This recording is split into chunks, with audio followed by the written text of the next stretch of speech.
Hello everyone, welcome to the Thai Press, where we aim at bringing a fairly shaped perspective world to you. We tackle political and socio-economic issues that are going on in our society. And today in this program, we are going to be looking at the issue of corruption. The cases of corruption in this country have increased, and as we speak now, a number of members of parliament have been brought to the law because of getting involved in corruption, and there is an increase in the misappropriation of public funds. So in this program today, we want to look at the issue of religious leaders. What role can they play in combating the vice of corruption in society? And with me on this program, I have a guest who has come all the way from the Ahmadiyya Muslim community, and he is a scholar in religious matters and also heads the National Office of Outreach Department, that is Tabligh, the office responsible for preaching. I want him to first greet the viewers. Viewers, Assalamu alaikum wa rahmatullahi wa barakatuh. My name's Dr. Sheikh Adam Hamid Sembajwe. I have been introduced, I'm the national head of the outreach department in the Ahmadiyya Muslim community. Okay. I'm also a leader, an opinion leader in society, and for that reason, I think we can discuss a number of issues. I don't know what is on your menu today. Yeah, I think you've been following what has been going on in the media. The issue of corruption in this country. It's no longer news. It is becoming part of our lives. Unfortunately. And it's normal to hear that somebody has misappropriated public funds. There are a lot of people who are going through suffering. We are seeing that status of service delivery to the citizens is so poor, and this is why we are here today. So from your perspective, in the faith that you believe in, and that is Islam, let's start. What is Islam's perspective on the vice of corruption? Thank you very much. First and foremost, we should understand that corruption stems from immorality. Okay. If a society is morally upright, then corruption won't be an issue. The very fact that corruption is widespread means that the morality of that society is decaying, and that is why corruption is widespread. And it so unfortunately so happens that in many African and maybe even some Asian countries, but especially in Africa, corruption is spreading and it's eating away societies. And unfortunately, it hasn't, the war against corruption seems like it's being lost. And being a moral vice, we should know and accept that religious leaders should have played a better role. And if it's spreading and it's not being checked, it means that religious leaders are failing in their responsibility. Yes, I would say that religious leaders should have a role to play in this fight against corruption. Okay. Now, let's now look at in the context of our nation, Uganda. Where do you think that religious leaders should intervene in fighting corruption? Fighting corruption, I don't think that it's only for the religious leaders to play a role in it. No. We can have, in a society, in any given society, we have a number of people who should play a role if we are to succeed in fighting corruption. Unfortunately, we should first find out why has it so happened that corruption is so widespread in Africa and particularly in Uganda. Unfortunately, the society has almost given up. First thing we should understand is what is corruption. Yes. Corruption is misappropriation of either funds or authority. Okay. Yeah. Funds are set aside, say, to buy medicine, for transportation, and for many other activities. Those funds, when they are misappropriated and misused for something else, either for a personal gain or for something else for which they were not set aside, that is corruption. It's also corruption when one misuses his authority. Say there is a vacancy in government, a job opportunity, and somebody misuses his authority to appoint somebody who is not supposed to be in that position. That's another corruption. And it has affected service delivery to the core. It's very, very unfortunate that funds are misused and openly misused, and the checks and balances are not there to check those people that misappropriating these funds, that they should be checked and they should be punished and they should be apprehended. Unfortunately, in Uganda's case and even in many other African countries, the political games, the political aims, and the political objectives are overriding each and everything. The Holy Quran, according to the Holy Quran, Yes. what is much more important is for people, one, to be accountable, and for people to be trustworthy, and for people to fulfill their objectives for which they were put into Office. positions for.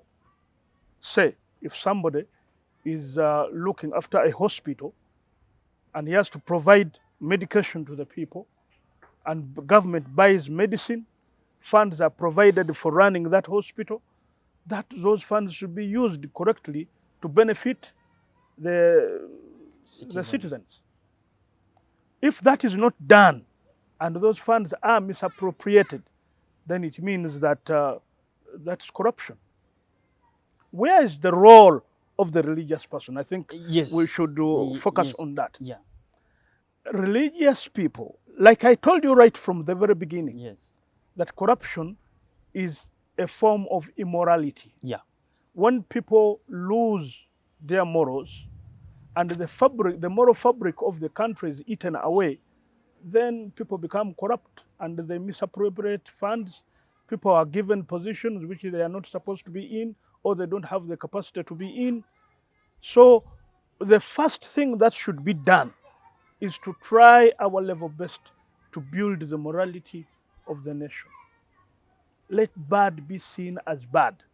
Let wrong be seen as wrong. Let stealing be seen as stealing. Until a society wakes up and realizes what is wrong to be seen as wrong and what is good to be seen as good, until that is achieved, you cannot fight the war against corruption successfully. Now, when you say that until bad is seen as bad and good is seen as good, do you think that religious leaders have done enough to come out and speak against these vices like corruption? No, they haven't. They haven't. And the very prevalence of corruption and everybody accepting that corruption is killing our society, it means that society has morally decayed, where people who have wealth which does not match their earnings.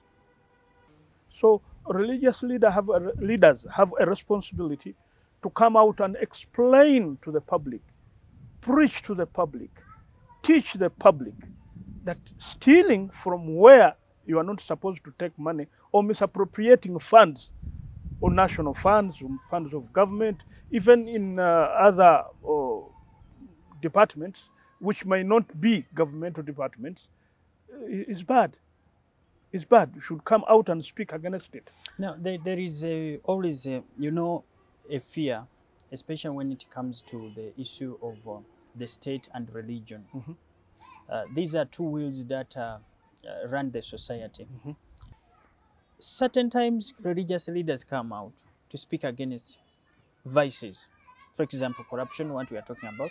But politicians see them as a threat to their political power. Mhm. So, what advice can you give to the leaders to ensure that there is a balance between that religious leaders are playing their role of morally molding society, and also politicians also are playing their role? According to the Holy Quran, in chapter 3, verse 111, Allah the Almighty says that you are the best people raised for the good of mankind. The religious people are the best people because it is them who guide society. So he says, you are the best people raised for the good of mankind. Why are you good? You enjoin what is good and forbid evil and believe in Allah. It is the responsibility of the religious leaders to boldly come out and speak in favor of what is good and also castigate those who are doing wrong or talk against wrong actions that people are doing or evil actions that are being done. Mm. And more important among those are the actions of people being steadfast in being trustworthy. They should be trustworthy. Once you are given entrusted with something, you should be trustworthy with it. And being corrupt means that you are abusing the trust which was people had given you. When you abuse that trust, then it's wrong.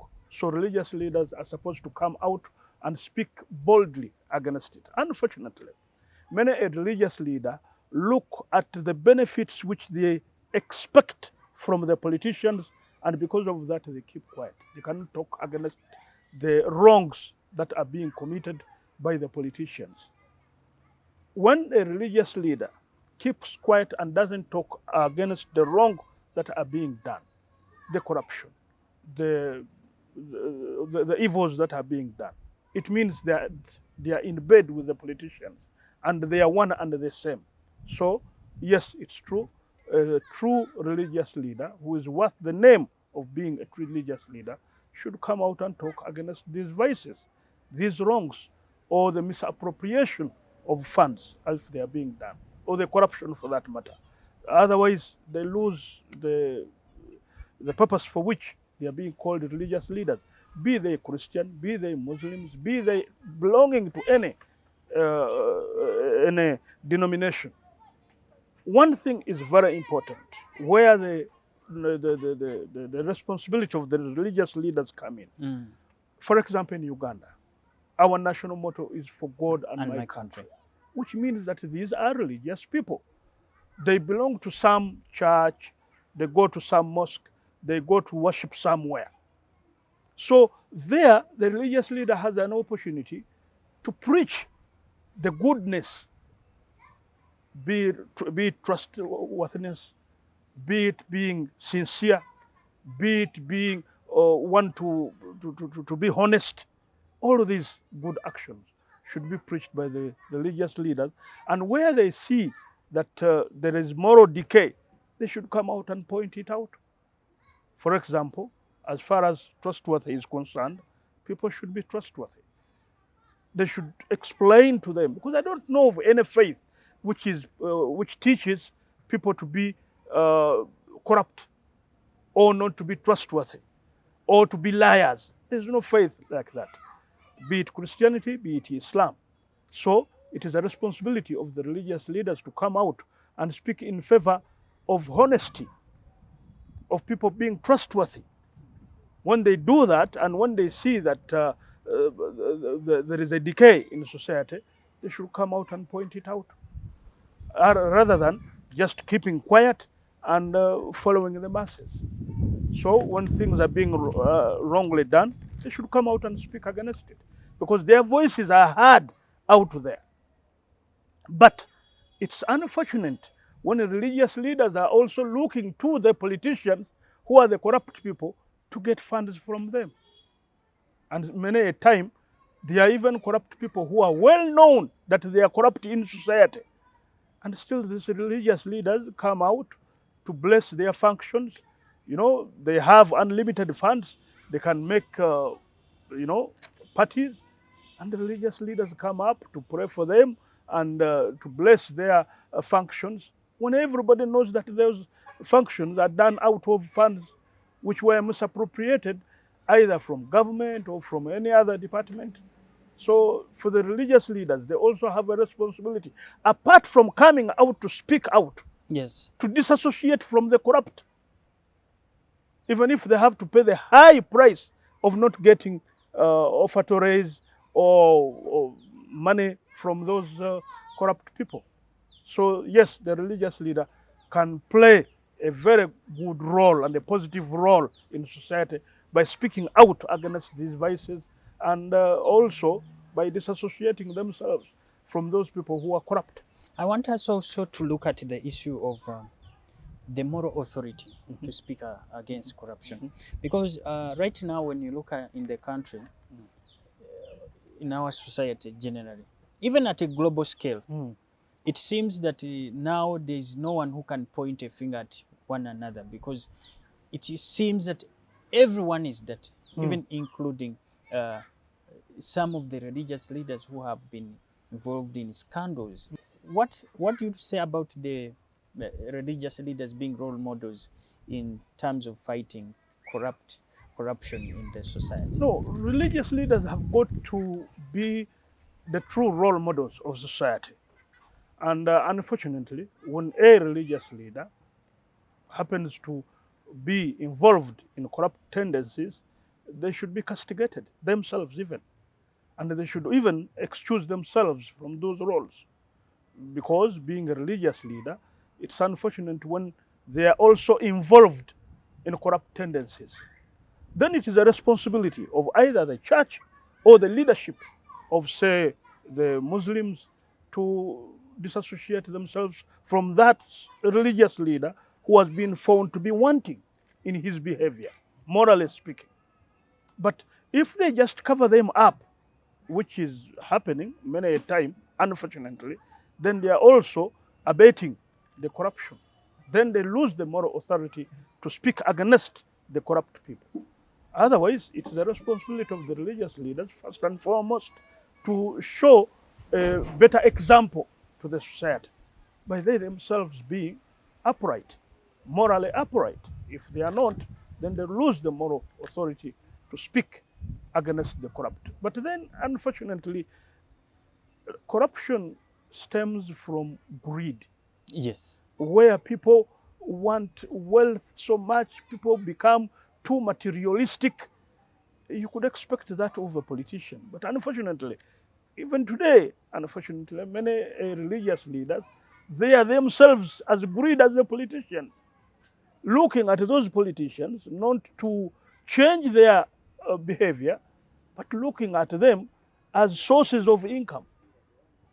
Religious leaders, be them sheikhs, be them fathers, be them bishops, looking at politicians to give them vehicles, and they also receive them without questioning where those funds are coming from. So it's also a very worrying situation when you see religious leaders themselves, when they are not even accountable, even to the people whom they lead. They collect funds from those they lead, and then there is no accountability. They live a very lavish lifestyle, and then you look at the people who contribute towards that the money, they live a very difficult life. So, going to the Islamic scriptures, what solutions does the Holy Quran provide to society or to leaders to check the vice of corruption? There are two things. One, people should speak out. Okay. Especially encourage, especially the youth, the children. to be truthful and to be honest. Encourage them to be truthful and to be honest, because today's youth, young children are tomorrow's leaders. So from a very young age, we should encourage them to be truthful. One, a number of remedies are given by the Holy, in Islam, through the Holy Quran or the traditions of the Holy Prophet Muhammad sallallahu alaihi wasallam. I will share a few with you, and this should help out anybody out there who is well-meaning and well-intended to check this vice of corruption. So this is one: speak out, teach people from a very young age to be honest, to be truthful. It is very, very important.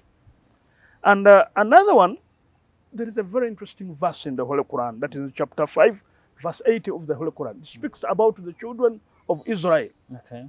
And it says that the reason why the Jews or the children of Israel went astray, Allah the Almighty says in the Holy Quran that they did not prohibit one another from evils and iniquities which they committed.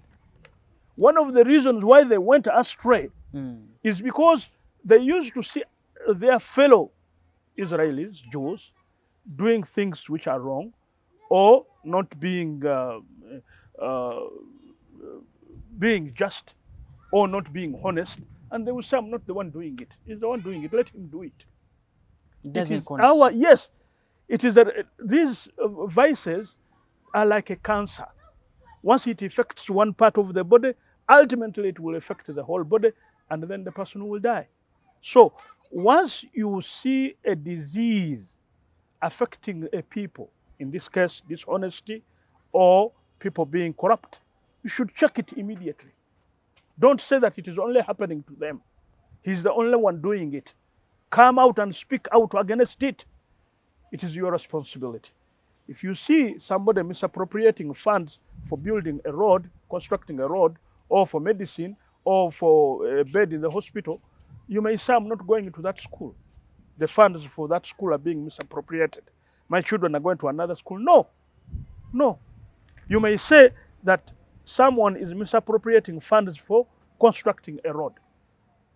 You may say, no, I'm not concerned with that road. But sooner or later, you will also be driving on the same road, and if it is misconstructed, ultimately you may have an accident on that road. It may affect you. So one way to avoid this cancer and to correct it is for us, all of us as a society, to be responsible.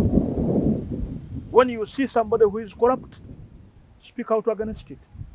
When you see somebody misappropriating funds, speak out against it.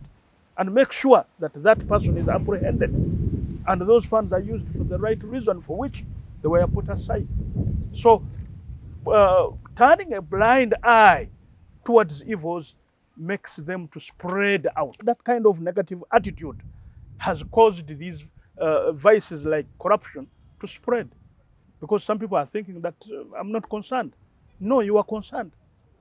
If all of us take a positive attitude of stemming out corruption, then definitely the one who is giving and the one who is receiving, if they are all handled, then we can stem it out. It is our responsibility collectively. It is not only the corrupt. It also reminds me of a tradition, a saying of the Holy Prophet Muhammad sallallahu alaihi wasallam, who said that if you see anything wrong being committed, yes, as a believer, you should change it with your hand. Okay. He didn't stop there. He went ahead and said that if you are unable to do that, then stop it with your tongue. If you are able to do that, then at least stop it with your heart. But he ended up with saying that stopping it with what he meant, if you see somebody doing something wrong, stop him. If you can stop him physically. If you have the capacity, the capability to stop him, stop him. If you cannot physically stop him, at least speak against it. Come out and speak against it. Condemn it. Condemn that person who is doing something wrong. And if you cannot do that, at least you should hate it. But he added on by saying that that is the weakest of faith. By just saying that I hate it, I dislike it, just dislike it. That is weakness. Meaning that the best thing is to come out and speak Come about out, do something about it. Report that that vice which is being done, that corrupt tendency. Report it. Come out and report it. Do something about it. Don't just talk about it. But if you are weak and you cannot do anything about it, at least speak out. Condemn it. Don't just say it is okay, it is okay. It's wrong. But if you cannot do that, at least you should hate it. So these are three stages which were prescribed to us by the Holy Prophet Muhammad sallallahu alaihi wasallam. Have you seen a corrupt action? Have you seen somebody being corrupt? Do something about it. Go and report. Alert the authorities who are concerned. If you cannot do that, at least come out and speak about it. That I know that such and such funds have been embezzled. Such and such funds have been misappropriated. Such a person wrongly got a job which he was not supposed to get. And any corrupt tendencies, come out and speak against them. If you cannot, at least show disgust against it. I don't like it. So these are the three steps which can be used to fight corruption. You've talked about that, and there are also issues concerning double standards, which have been we have seen in our society in terms of combating corruption. That some people are punished, whereas there are some people who are not punished. What is the Islamic perspective about such a situation? One should not be selective in applying the law. All of us before the law, we should be equal. That is the Islamic teaching. Before the law, all of us should be equal. The leaders and those who are led, the law should apply to us equally. It shouldn't be selective. The law should not have eyes that this one is mine, this one is not, this one is a friend, this one is an enemy, this one is a brother that is belong to another tribe. No. The law should deal with us equally. They should not be selective in any way at all. Again, the Holy Prophet Muhammad sallallahu alaihi wasallam, in another hadith, very interesting tradition and saying of the Holy Prophet Muhammad sallallahu alaihi wasallam, he says that support your brother when he is right or in the wrong. So the companions asked him, yes, we understand that you should support your brother when he's doing something right. But really, what do you mean when you say support your brother when he is wrong? Should we support him and he continue with the wrong? He said, no, support him by holding his hand not to do the wrong thing. Okay. When you see someone doing something good, for example, a leader somewhere being honest, support him, congratulate him, encourage him in continuing with being honest.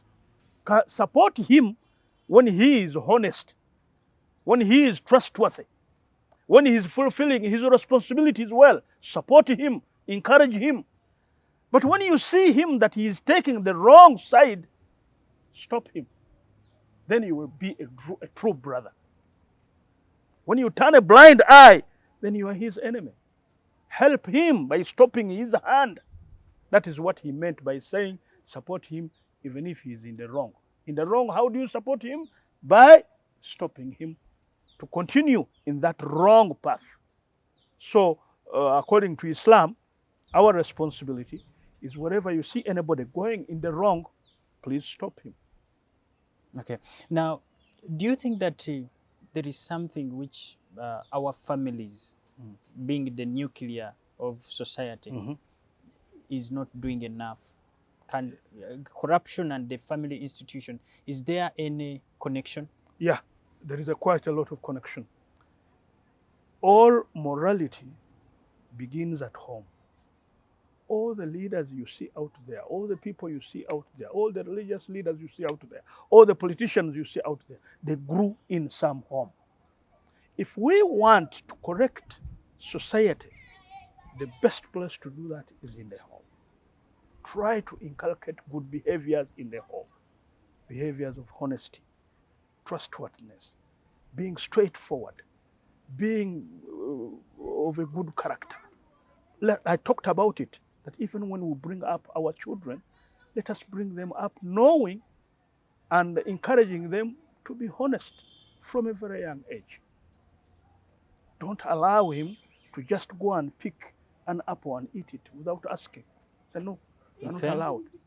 You don't just pick it, you request for it, ask for it. If it is given to you, okay.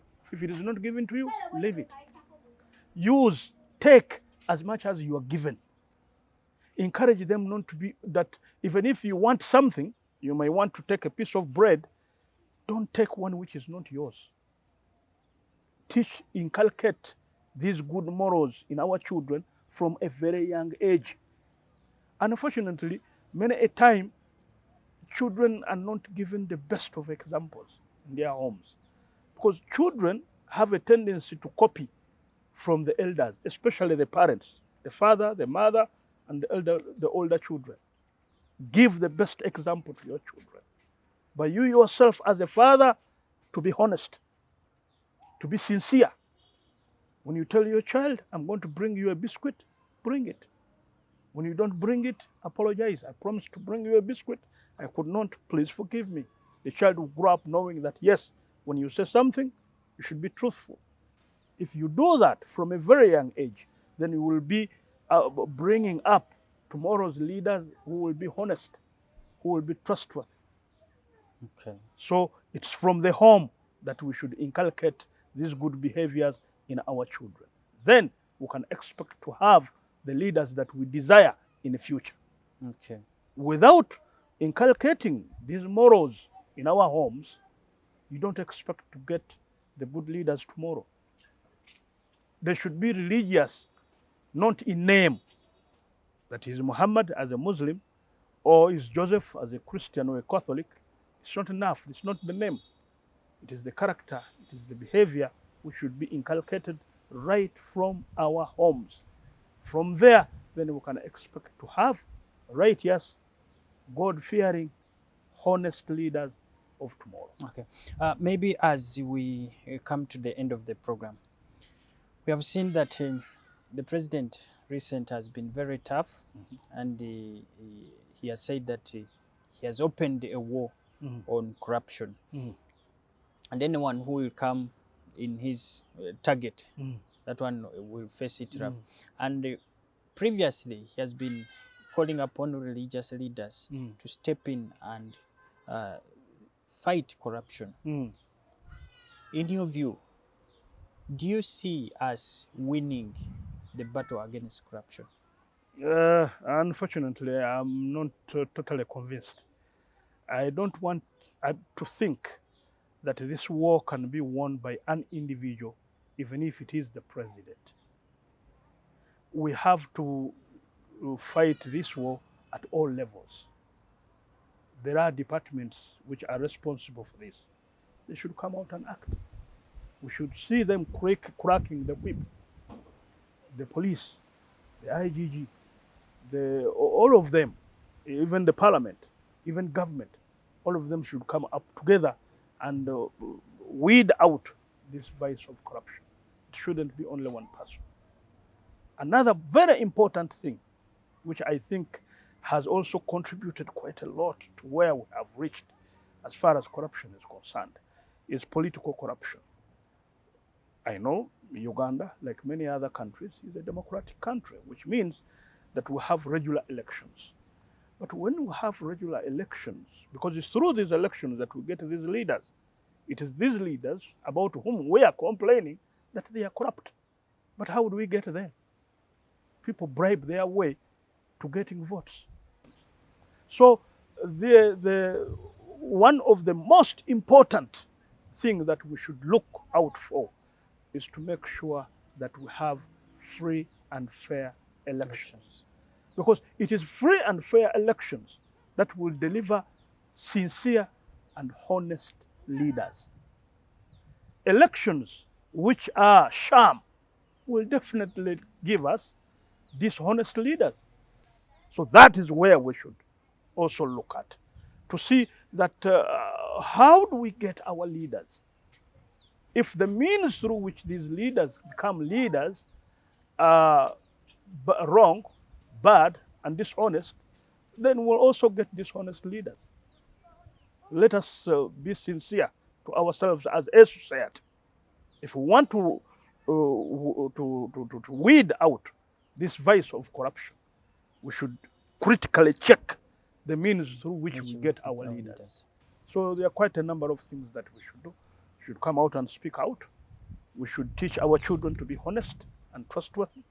We should practice and be seen to practice honesty. Finally, one more thing. Yes.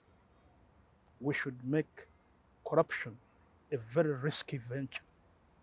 When the corrupt know that they cannot live and spend that corrupt money, then there is no reason for them Meaning to be corrupt. that there should be a tough price to pay. Yes, for corruption. Exactly.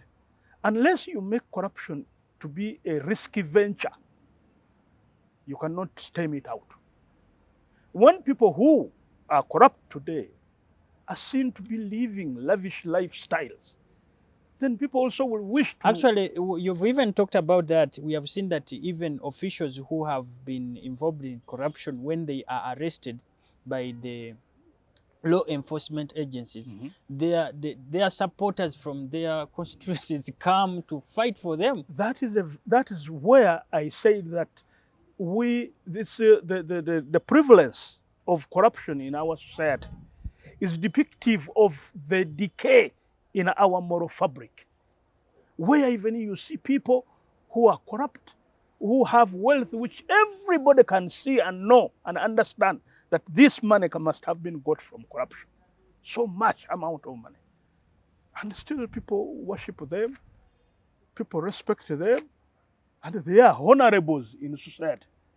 Unfortunately, then you know that as a society, we are decayed.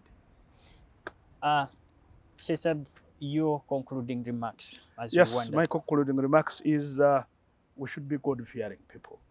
We should know and understand and appreciate that one day we will be, because the Holy Prophet Muhammad said that each one of you is a shepherd, and you will be answerable to God how you looked after your flock. The issue of accountability does not stop here. Yes, we should have very clear, very robust systems of accountability in our government. But then we should also know that there is that day when you will stand before your Creator and He will ask you on how you fulfilled your responsibilities. And He will punish you if you are in the wrong. And indeed, He will reward you if you are upright, you are honest, you are trustworthy.